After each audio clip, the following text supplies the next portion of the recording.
Ever wonder what drives some women to cross the line into the unthinkable? Today, we're getting up close and personal with the stories of women who turned their backs on society's rules, shocking us all. From the quiet neighbor to the one you'd never suspect, we're peeling back the layers on what makes these women tick. Why do they do it? And what can we learn from their chilling choices? Stick around, because these tales are not only true, but also a wild ride into the world of female criminals. Katherine Knight. The terrifying Australian story of Katherine Knight is one of a violent life leading up to a crime that shocked the country. Katherine was born on October 24, 1955, into a chaotic family. Her early years were characterized by violence and domestic conflict, which shaped a grim future. Her fiery disposition as a young woman frequently led to conflicts with those around her. When she married David Kellett at the age of 19, she entered a turbulent marriage. Their relationship established a pattern. Katherine had a notoriously short fuse, and on their wedding night, she even attempted to strangle David because he was not living up to her standards. Her route through relationships was violent and filled with upheaval. Her story took a nasty turn when she got into an argument with John Price, a co-worker from the slaughterhouse where she worked. Their turbulent love story came to an abrupt end when John departed out of concern for his safety. But on February 29, 2000, the story reached its terrifying climax. In a moment of wrath, Katherine killed John while he was sleeping, and then carried out unspeakably horrific deeds that are beyond description. The events of that night were grimly reenacted during her trial in 2001. She claimed to have memory loss, but the evidence was indisputable, and she was sentenced to life in prison without the possibility of parole, a record for a woman in Australia. In 2006, Katherine made an appeal for leniency, but it was rejected. She became a famous person in history when the courts, unfazed by her appeal, upheld the harshness of her sentence. Katherine Burney. The terrifying tale of Katherine Burney represents a period in Australia's criminal past. Katherine Harrison, who was born on May 23, 1951, gained notoriety for her involvement in a string of horrific incidents in the 1980s. When she and David Burney carried out a reign of terror over Perth, Western Australia. A scar was left on the neighborhood as a result of their criminal rampage, which includes the kidnapping, assault, and murder of multiple young women. Growing up in a turbulent family, Katherine experienced abuse and neglect as a child, which probably pushed her in the direction of a bad path. She and David started a horrible scheme in October 1986, preying on ladies between the ages of 15 and 31. They took their victims home under false pretenses, where they were met with unspeakable horrors. At least 4 women's deaths, Mary Nielsen, Susanna Candy, Nolene Patterson, and Denise Brown, are connected to the pair. They killed their victims by strangling, suffocating, or injecting them with deadly needles. Their murders were characterized by extreme and extended sadism. When would-be victim Kate Moore broke free and helped the authorities locate the Burneys in November 1986, their horrific rampage came to an end. The extent of their savagery was revealed during the subsequent investigation. Katherine was convicted of 4 murders in 1987 and given a life sentence without the possibility of release. David, who was charged with a second murder, was given a similar sentence. While in prison, they corresponded via letters, but otherwise remained apart. David passed away on October 7, 2005, inside his cell. Katherine stayed in prison, unable to attend his burial. In response to the relatives of the victims, the Western Australian Attorney General ruled in 2010 that Katherine would never be freed, even after her case was reviewed. This meant that Katherine would be imprisoned for the remainder of her life for her horrific deeds. Janine Jones, American pediatric nurse Janine Jones, gained notoriety for her terrifying role as a serial killer.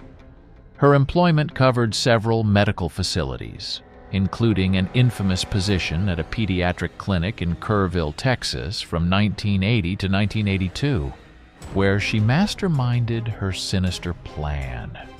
She was born on July 13, 1950, in San Antonio, Texas.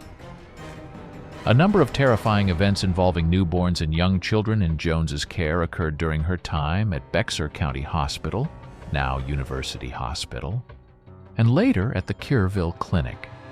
She overdosed on strong drugs such as digoxin, heparin, and succinylcholine, resulting in serious emergencies. Then, as if to prove her heroic nursing abilities, she intervened and tried to resuscitate the patient. Her real motivation for doing these horrible deeds is still a mystery.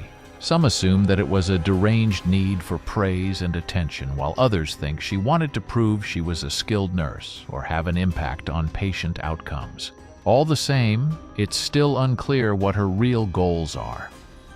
Alarms went up in 1981 when Jones oversaw an abnormally high number of crises and deaths at Bexar County Hospital, with roughly 20 infants experiencing unexplained cardiac arrests or bleeding episodes. There was mistrust about Jones because of this concerning pattern. Although she was directly accused by her peers of being involved in these fatalities, hard proof proved tricky, and the hospital decided to fire licensed vocational nurses from the ICU rather than do more investigation. The issue remained unsolved when Jones left the hospital. The tragic cycle was furthered by Jones' relocation to a clinic in Kerrville, where she took care of multiple seriously ill children who required emergency hospitalizations. This pattern was quite unusual and gave rise to grave worries.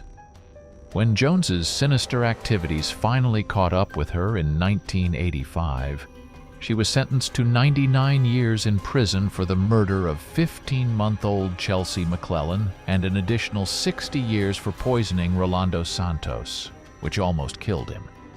A statute intended to alleviate prison congestion had allowed for an impending early release. But in 2017, additional charges were presented, involving the murder of 11-month-old Joshua Sawyer, which essentially prevented her release. When Jones entered a guilty plea in 2020 for the murder of Joshua Sawyer, her sentence was increased to life in prison with the possibility of release at age 87, guaranteeing that she will always be incarcerated for her horrific acts. Awana Baraza. The notorious La Mataviejitas, or the Old Lady Killer, Awana Baraza, is a gruesome figure in Mexican criminal history. She was raised in a difficult environment after being born into a dysfunctional family in Hidalgo, Mexico on December 27, 1957. As a result, she dropped out of school and took on menial jobs in Mexico City. She became interested in wrestling, a prominent sport in Mexico, and took on the persona of La Dama del Silencio in the lucha libre circuit. Wrestling offered her a sense of purpose and physical empowerment, but it was not a reliable source of income. Baraza preyed on elderly women, tricking them into letting her inside their houses so she could plunder and strangle them. Her ability to overwhelm her victims was mostly dependent on her strength, which she may have developed via wrestling. She escaped the law for many years, making it difficult for the authorities to identify the killer responsible for the spate of killings. Her horrific spree came to a stop when she was apprehended in 2006 after committing a break-in. Baraza eventually admitted to her crimes after being discovered in possession of victims' belongings. Although she only admitted to one killing, it was hypothesized during her 2008 trial that she could be connected to up to 40 deaths. She was found guilty of 16 counts, including 11 murders, and was sentenced to 759 years in jail. Baraza's sentence practically ensures that she will remain incarcerated for life. A grim end to a life tainted by violence and crime, notwithstanding the Mexican judicial system's cap on serving time. Rosemary West. Rosemary West and her husband Fred went on to become some of the most infamous criminals in Britain, having committed the horrifying murders on Cromwell Street. Rosemary was born in Northam, Devon, on November 29, 1953. Her difficult upbringing, which included abuse and adversity, predicted the difficult route she would later follow. After her marriage to Fred West in 1972, a string of violent kidnappings, assaults, and killings occurred, frightening the country with their severity. The couple's evil deeds went unreported until 1994, when their daughter Heather vanished and prompted a police probe. At first, Fred and Rosemary made up stories regarding Heather's whereabouts. But as the investigation went on, the terrible reality came to light. Their family's mansion on Gloucester's Cromwell Street was exposed as the scene of unspeakable atrocities.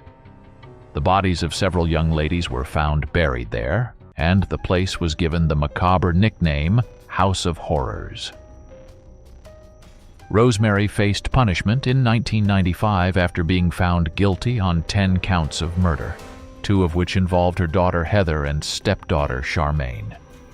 Her co-conspirator, Fred West, committed suicide in jail in 1995 to avoid going to trial.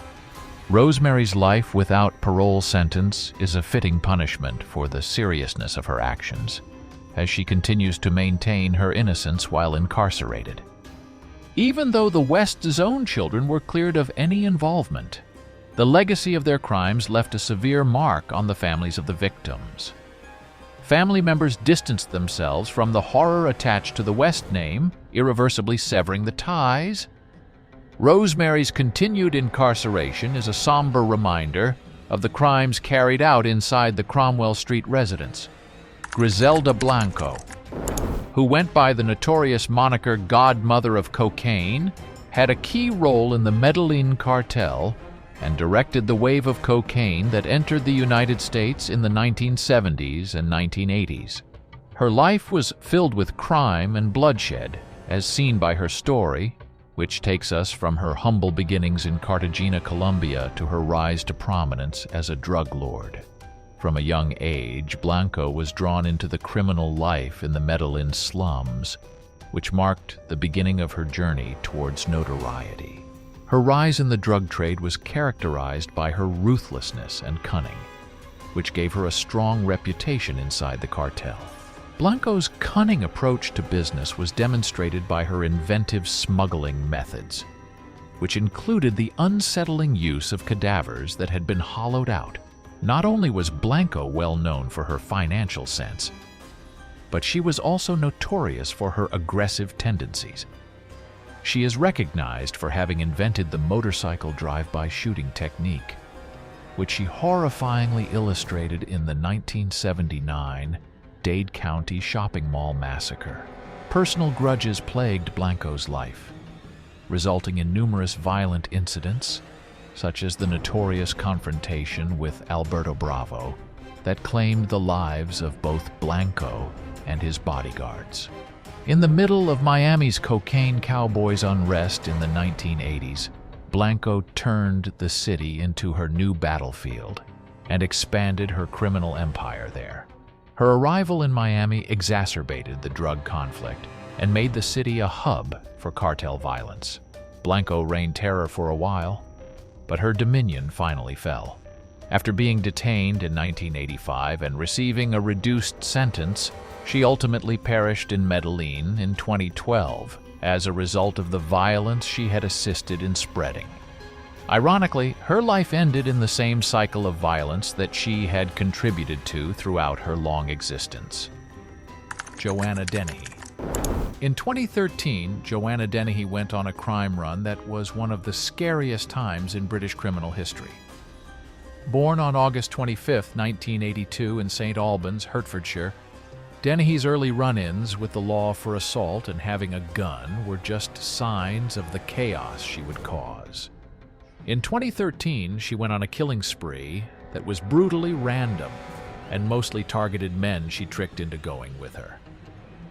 The first people she killed, Łukasz Slabaszewski and John Chapman, were close to her. John was a lover of Łukasz's.